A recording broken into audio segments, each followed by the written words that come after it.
আমরা আবার সেই কোটাকে কবর দিব, রাজপথ থেকে বাসায় ফিরব ইনশাআল্লাহ। আমাদের কষ্ট হচ্ছে, আমরা সারাদিন কষ্ট করতে চাই না, আমরা সারাদিন কষ্ট করতে চাই না। আজকে আমাদের দাবি আদায় না হওয়া পর্যন্ত আমরা এই সংস্কৃতে আছি, সবাই কষ্ট করে কষ্ট করে সবাই থাকতে হবে। এই দাবি আমাদের সবার, এটা কারো একার দাবি না, এটা শুধু ছাত্র সমাজের দাবি না, এটা সারা বাংলার মানুষের দাবি। একটি মেধাভিত্তিক বাংলাদেশ বিনির্মাণ করার জন্য আমাদের এই দাবি আদায় করতে হবে।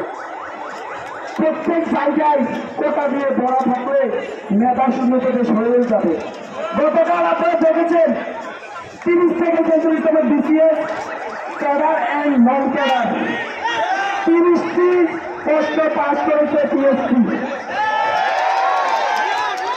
আমরা শুনি একসাথে 6 বান্ধবী কাজ পেয়েছে, ক্যাডার হয়েছে।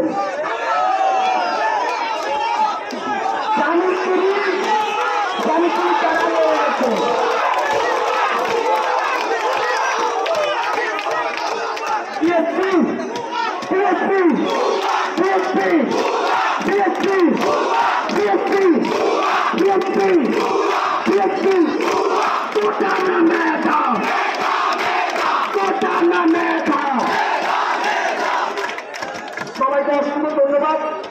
আমরা কেন্দ্রীয় ঢাকা বিশ্ববিদ্যালয় থেকে সমন্বয় করে প্রত্যেকটা কর্মসূচি দিই।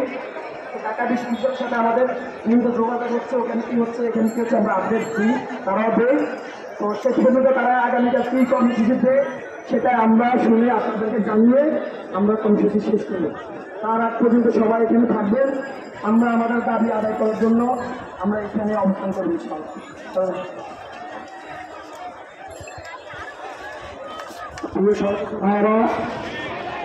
সবার উদ্দেশ্যে একটু কথা বলতে চাই।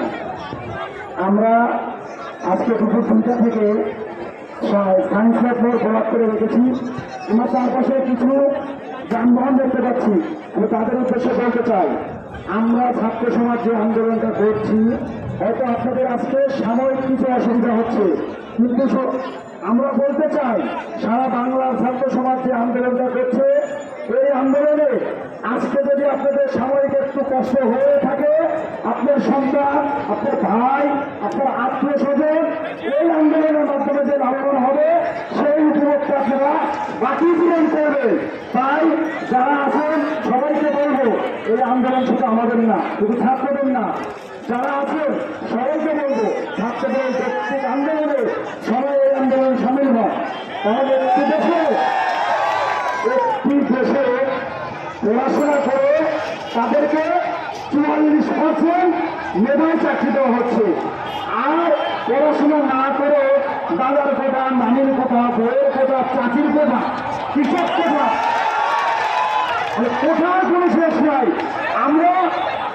আমরা কিছুদিন আগে দেখতে পাচ্ছিলাম স্বাধীনতা 50 বছরে 58,000 মুক্তিযোদ্ধা যাদের বয়স হচ্ছে 49 বছর, এবং আপনারা জানেন তাদের পরিবার থেকে যদি কেউ চাকরি পেয়ে থাকে এই ড্রাইভার কি দলের সাথে সংশ্লিষ্ট দিলে আমরা কি ক্ষতিগ্রস্ত হয়নি? আমাদের স্পষ্ট কথা, ওটা ব্যবস্থা থাকতে পারে, সেটা প্রথম প্রজন্মে যারা মুক্তিযুদ্ধ হয়েছিল তাদের যারা ছেলে ছিল তাদেরকে দেওয়া হয়েছে। তৃতীয় প্রজন্ম কোন কোটা ব্যবস্থা পাবে, ওটা আমরা হতে দিব না, দিব না, দিব না।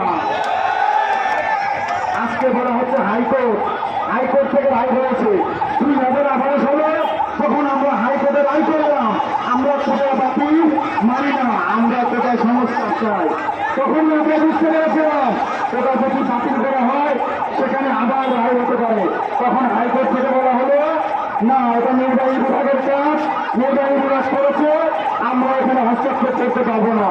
আর আমরা বলতে চাই হাইকোর্টে আগে যারা ছিল তারা কি আন্দোলন করছিল, তারা কি আন্দোলন করছিল? কারণ আজকে আপনারা কিভাবে হাইকোর্ট থেকে সেই কথা বহন করলেন?